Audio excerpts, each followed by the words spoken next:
From the PEN studios, this is the Imperfect Moms Club with your hosts, Lisa and Brittany.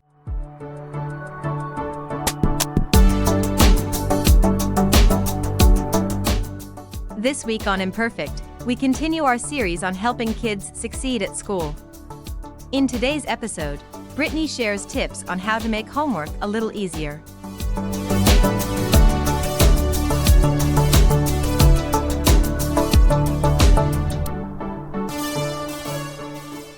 Hello, everybody. Thank you for tuning in today. Lisa is out this week, so today is another opportunity for me to share some teacher tips with you and help make school a little bit easier on your kids and on you.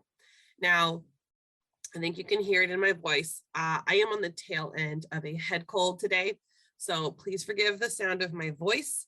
If this is your first time tuning into the podcast, I do not normally sound like this.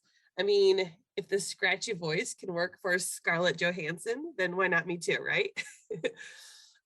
So normally I have a co-host, Lisa, but she's out today. So I'm taking the reins and we're going to do another episode on helping our kids succeed in school.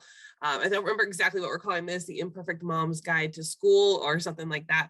But I am enjoying this series and I hope you are too. So actually, I've been using a lot of the hacks and tips from one of our previous episodes. If you check out episode 39, hacks for when mom is sick. If you're curious about that, it's a shorter episode. It's like 20 minutes long. You can check that out when you're done with this one. I've been using a lot of our tips and tricks from that episode this past week, since we've all been sick with head colds and just kind of miserable. Well, what you gonna do? Life goes on. Life doesn't stop. Well, enough about me. So let's talk about you, your kids, and homework. So how's it going? Do you love homework? You love in school right now? I feel like the concept of homework itself is kind of a sticky one. So on one hand, I understand kids, they need a break after school, right? Some teenagers, they have their jobs that they go to after school. Some kids have a lot of responsibility at home, and a lot of those things can make homework really difficult. And this is just me jumping on my soapbox for a minute. I think that schools need to be giving their students less homework, and they need to be allowing for more hands-on experiences in and outside of the classroom. And they need to be letting their kids learn things naturally and in a more meaningful way. I mean, I know worksheets have their place, and I understand that having documentation on what a student is understanding or what they know, I understand all of that is important. I feel like we just kind of throw worksheets at things and think that's going to fix it. And it doesn't all the time. So there's a definite shift coming in the educational system, and I'm not exactly sure where it's going to go, but teachers and parents are doing a lot of their own research into studies and testing their own theories in the classroom and their own theories in homeschooling. I think eventually those who are higher up, who actually decide what the educational standards are, they're going to have to listen to us, because I kind of feel like a lot of us are figuring things out, and that maybe the Common Core standards are a little too high or a little too stringent, or just the way we're testing kids just isn't quite the right way. I've said it in past episodes, the United States, like, we like to think that we're so cool and we're so great and we're the greatest nation, but on the educational score, we are not near the top. We're like 23 or 24. So there's something that we can be improving on. And honestly, I think that our education system just needs a little bit of a refresh. And, especially with how much the pandemic has affected the past 3 years of school, there's got to be some sort of reevaluation coming. There's no way that the kids can be held to the same standards that you and I were held to when we were in school, on a quote unquote more normal school year. So the kids have been in the classroom and out of the classroom, they've been remote, they've been homeschooling 1 week, maybe they're changing to a private school the next week. There's just no way we can expect this next generation of students to meet the same standards and test scores. And honestly, don't even get me started on test scores. I have my another soapbox about that.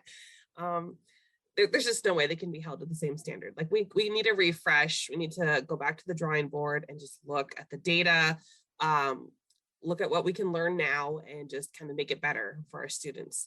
So anyway, I'm not saying that all homework is bad. Reading outside of the classroom and practicing math problems on your own can be incredibly beneficial to help lock in some of those key concepts that students will need. I'm just saying to the educational system out there, I don't think you're listening, but I'm just going to say it. We need to reevaluate how much homework we are sending home with kids in their backpacks, what kind of homework we're asking them to do outside the classroom. I'm just saying, let's just look at it. Let's just maybe reevaluate what we're doing here. Well, like it or not, Mom, homework is here to stay for at least the immediate future, but we can make it a little less depressing with some things that we're going to talk about today. So I'm going to send you into a very quick commercial break. And when we get back, I'll share some of my high school math stories with you. I think a lot of you are going to be able to relate to this. So stick around. We'll be right back.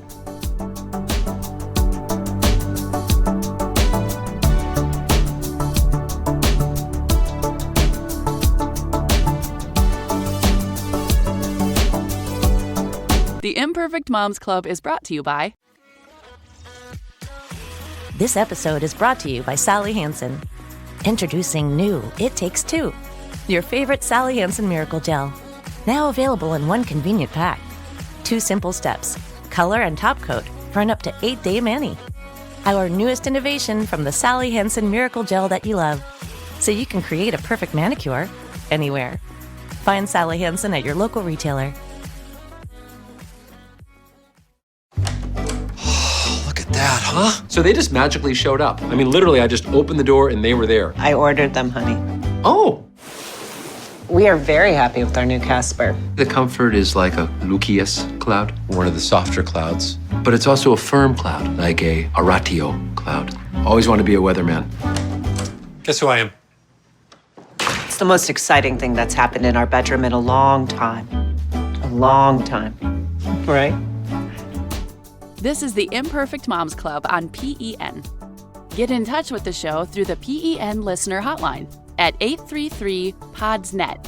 That's 833-763-7638. And now, back to the Imperfect Moms Club on the Podcast Entertainment Network. Hey, welcome back. Before I tell you my high school math story, can you do me a quick favor? So just take 1 second and grab your phone. Take a quick screenshot of the episode that you're listening to right now, and I want you to post it to your social media, whether that's Facebook or Instagram or Snapchat, whatever you're into these days. There's always a new social media platform to check out. So anyway, if you just post that, Lisa and I would really appreciate you guys spreading the word about our Imperfect Moms Club. The best way for us to grow is through you guys, just sharing with your friends and family. And we cannot do this podcast without you. If you weren't there, it would just be me talking to my computer in the basement. So we are the Imperfect Moms Club because of you guys. So if you wouldn't mind just taking a quick screenshot and sharing what you like about the podcast, that would honestly just mean a lot to us. All right, so raise your hand if you struggled with math in school. Yeah, I once read that math is the purest form of thinking. I consider myself a very creative thinker. I'm always coloring outside of the lines, that person who thinks outside of the box. So grounding myself in solid math concepts and following all the rules in math, that was really difficult for me. Also, a lot of my high school math career, I guess you could call it a math career. I was homeschooled for a lot of it, and my dad was the only one who could really help me. He was really, really busy. So most of the time when he would help me, it would be like later in the day, like maybe it was after dinner when we were both tired, like I was just done. My mom, I love her so much. And Mom, I know you listen to these. You did a great job raising me, but you and I both know that math was not our strong suit. So So it was really hard. It was very hard. It was very difficult. And I remember sitting at the table and crying over my math homework for like 2 hours at a time. It took forever to do my math homework. And I am not even joking when I say that my math homework had little tear stains all over it. Like you would look at my homework and there'd be like those little like wet spots where like the paper had gotten wet and then like dried. Yeah, that was my tears. It was terrible. I rarely did well on any of my math tests or quizzes. Now my dad was a very like logical thinker and he loved puzzles. So he would say things like, come on, Brittany, this is fun. This is like a puzzle. We have to figure it out. And he would be genuinely enjoying the math problems while I was clearly suffering in pain sitting next to him. It was quite a scene. Okay. So anyway, my senior year of high school, I went to a school. I took a consumer math class, which I loved. I loved it because everything we learned was super practical. And it was like stuff like how to set a budget, how to figure out a loan for buying a car, which I'm pretty sure I did that one wrong. But I really liked it because it was so practical. I still struggled with it, but I had a really good teacher that year. I even asked her to stay with me a few times after class because I just wasn't getting the information. I wasn't understanding what I was supposed to be doing with these numbers and letters. Like, I don't know algebra, you find X. So she was always so patient with me. And the first time I got an A on a math test in her class, I cried. Okay, all of my friends were hugging me and consoling me because they didn't understand I got an A. They thought I like failed or something, and that's why I was crying. It was really funny. But every time I did well, after that, my teacher would staple a tissue to my test when she would hand it back to me. So that was really sweet. I'm not that great at math now, but I do enjoy things like that basic consumer math stuff, like setting a budget. I track my spending really well. If I have a home project where I need to go measure some wood or some shelving or trimming, I'm pretty good at that. I tend to buy a little more than what I need anyway, just to make sure I have enough. But I do enjoy doing those types of things. If it's a practical thing that I'm doing with math, I can do that. I can manage. I think that what really helped me click was that last year was seeing how practical it could be and just seeing having a teacher who is really patient with me. So your tip number one, let's start taking notes, people. Tip number one to make homework a little less painful for you and your child, be patient, okay? Be patient with your kids and be patient with yourself. Sometimes you as the parent, you have to relearn the information in order to teach it to your kids. That's hard, okay? But you know what? We can't make homework time a time of hostility and resentment and fighting. You know, if you let this become a battleground, then both you and your kids are going to see homework as a very negative part of your day. You're going to absolutely dread it, and it's just going to be this big cloud looming over you. So be patient with yourself. Be patient with your kids. Set yourself up for success by being patient with one another and taking a break when you need to. Okay. Sometimes you just need to get up, make a snack, go for a quick walk around the block before the homework clicks and just kind of makes sense. Do not turn on any electronics during your short break. Okay. We're not like going to go watch a YouTube video. We're not going to watch an episode of, I don't know, whatever Housewives were on this year. Okay. Just get up and move around for a few minutes. Maybe get a little change of scenery. When you come back to the table, you might see things in a different light. They tell you to do this all the time. Like even at work, they say for every hour you're sitting down, you should get up and walk around for 5 or 10 minutes, something like that. Get the blood flowing, give yourself a little bit of a brain break, okay? And it makes you a little bit more productive. So do that with yourself. Number 2, you need to have a relationship with your child's teacher or teachers. The more you know about your child's teacher, what they're looking for, the more you're going to be able to help them during their homework. As the parent, you need to be attending the parent-teacher conferences, say hi and chat with the teachers during school events. You need to be involved in your child's education, okay? This is not just the school's job to get your kid ready for adulthood. Like, this is a group project, okay? I've always said this, like, yes, I'm the teacher and I have X amount of years of experience and I have these many resources and blah, blah, blah, but I am just a team player, okay? You are the captain of the team and we're both wanting the best success for the student, for your child. And I'm just a team player. So you're a part of this team too. It's going to take everyone involved to set up your kids for success. If your kid is struggling with homework, don't hesitate to reach out to your teachers. But of course, you need to be doing this during normal working hours because your teachers need a break too. Okay, they need time to be with their families and they need time to unwind just like everybody else. And you don't want to be getting texts and calls from your work at 8:30 p.m., right? Like, I won't say who, but there was one year where my phone was buzzing it felt like every 3 seconds, and it was 11 p.m. And I'm like, lady, please leave me alone. I just can't even think straight right now. So do it within the right parameters, please. But anyway, don't be afraid to just say, hey, Joe is really struggling with his English homework. What resources do you recommend? Or what can I do as the parent to help him understand? And if you approach the teachers with kindness, you're sure to get some very helpful responses back. So that's my second tip, is to have a relationship with your child's teacher. Number 3 is set up your space. So have you scrolled through Pinterest and seen some of those really cute farmhouse homework stations? They're so cute.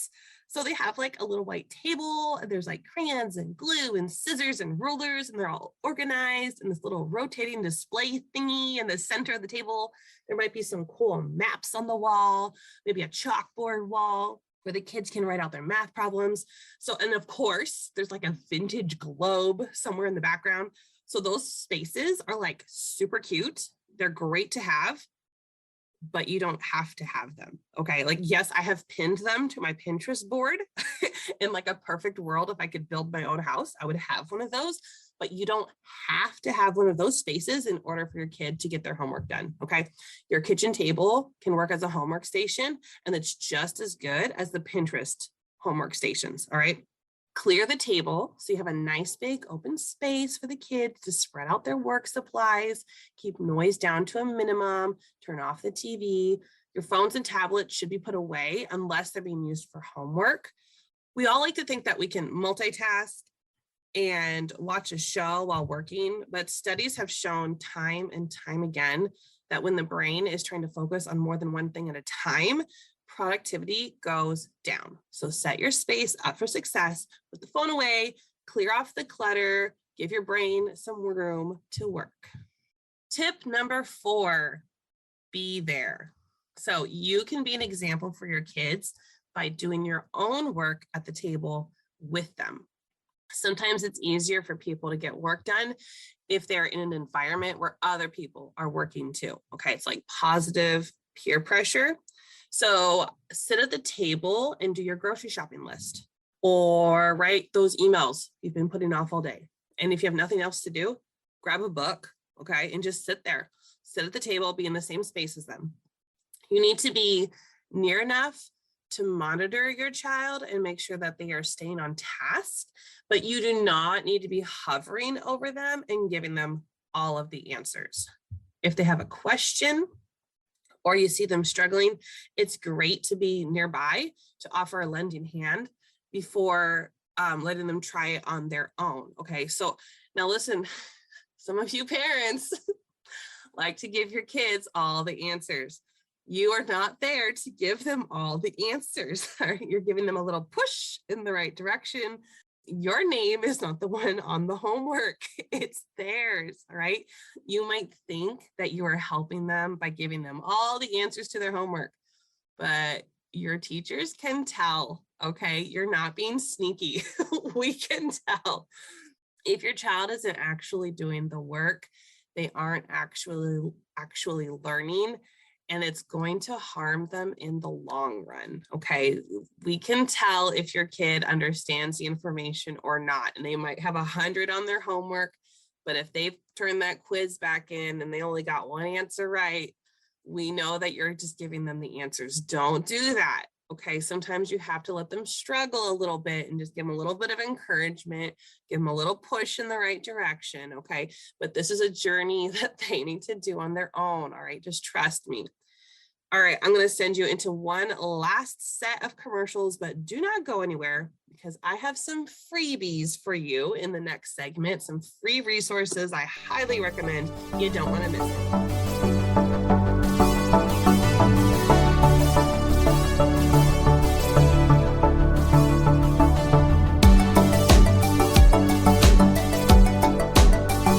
And now, a word from our sponsors. Imagine a world where potty training is fun, fast, and easy. Only pull-ups have Disney graphics that fade when wet to teach big kids to stay dry. So they're motivated to keep the music going. I'm a big kid now. This episode is brought to you by Vistaprint. You know when you give someone a gift that's so thoughtful they couldn't possibly part with it? This season, celebrate your favorite people by giving them something only they could get. At Vistaprint, capture that epic girls' weekend in a calendar for your besties, or send everyone a gorgeous holiday card with your family making not-so-gorgeous faces. Make something just for them at Vistaprint.com/podcast and make it unregiftable.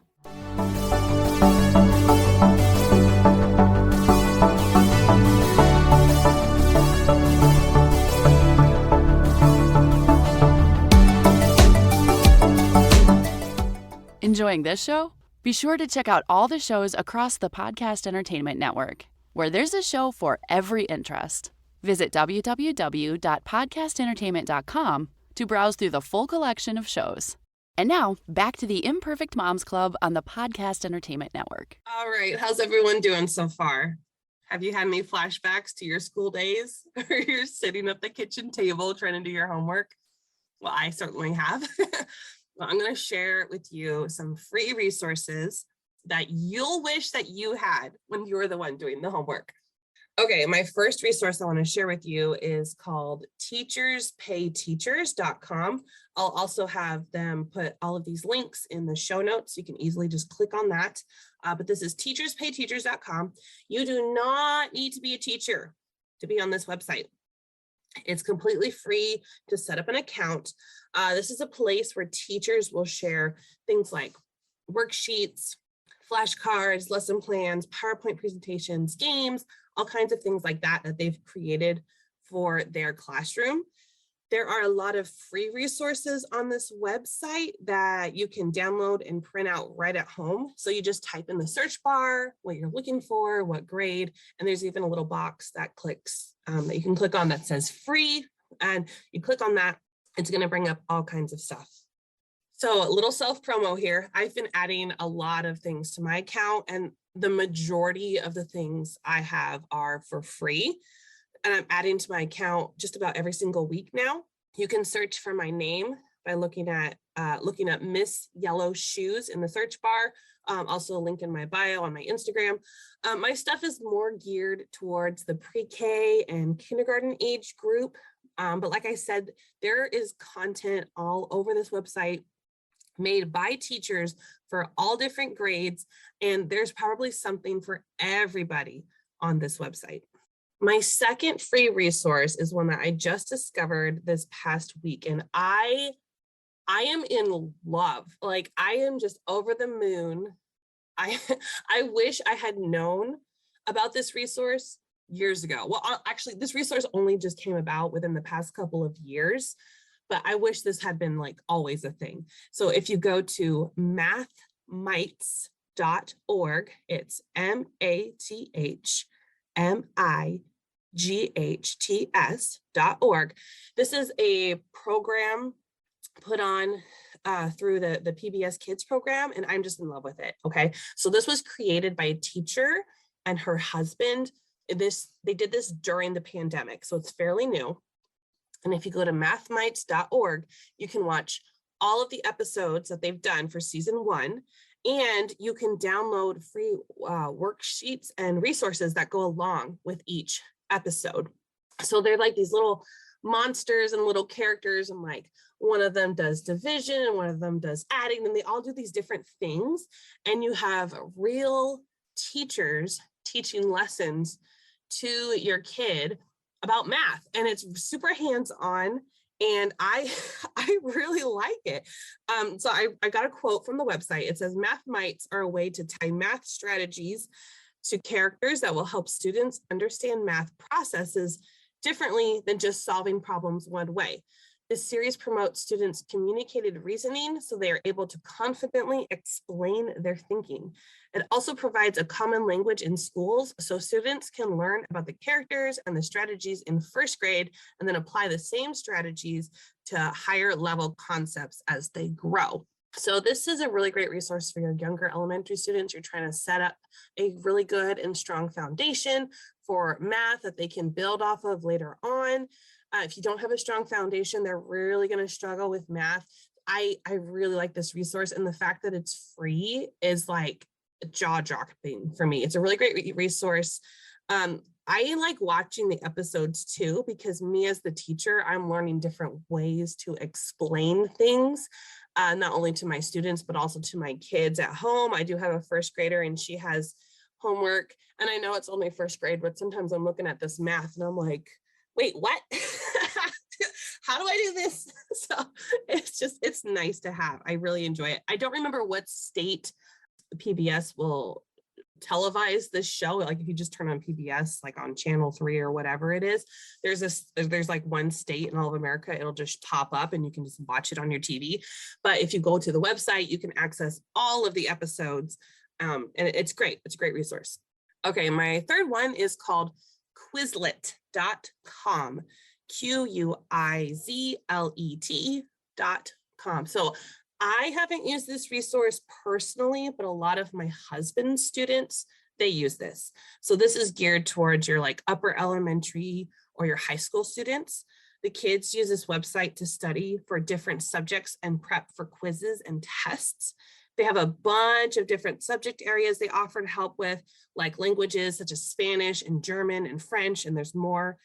The kids can use Quizlet for their everything from like economics class, political science, chemistry, all those classes that make me want to go hide in the corner and cry. They got you covered. So I took a quote from their website, "Explanations you can trust.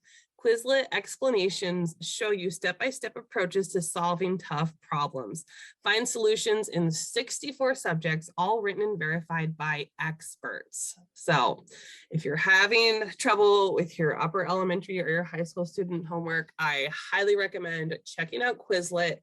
It just might help them increase those test scores.